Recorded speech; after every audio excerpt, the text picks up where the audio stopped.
Abbiamo su 8 miliardi e mezzo di agroalimentare, abbiamo 3 miliardi e mezzo di vitivinicolo, la parte da leone la fa il prosecco, le bollicine, il vino rosso è un po' in difficoltà.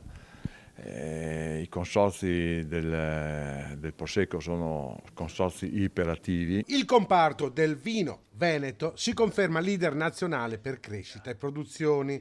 I dati evidenziano nel 2025 un aumento della superficie coltivata di circa 1000 ettari, portando la superficie complessiva a quasi 105.000 ettari. Il 75% dei vigneti è coltivato con varietà a bacca bianca, mentre il restante 25% è rappresentato da varietà a bacca nera. Nonostante i dazi USA, il mercato americano ha tenuto. Gli scenari più tragici non ci sono stati perché tutto sommato le aziende sono riuscite da questo punto di vista anche a spalmare questo aumento dei dazi in tutta la filiera e questo ha permesso di tenere botta. Ovvio che un po' di preoccupazione c'è, ora vedremo come andrà, l'importante è che noi come agenzia, come Veneto Agricoltura siamo vicini al mondo agricolo anche per trasferire tutta quella innovazione e quelle conoscenze che ci permettono di rimanere competitivi nonostante appunto l'importazione di prodotti agricoli dall'estero.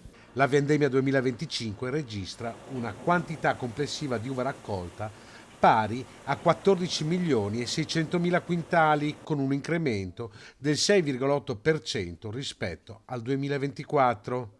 Nel dettaglio sono stati raccolti 11.468 quintali, più 6% di uve DOP, 2.485.000 quintali di uve IGP e poco più di 700.000 quintali di uve varietali.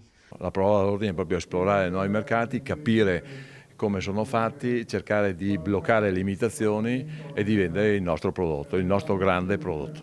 Il 2026 sarà anche l'anno della sostenibilità. Emerge un quadro tutto sommato positivo che però ci impone di impegnarci sul tema della sostenibilità, ma soprattutto di aumentare la competitività delle nostre aziende.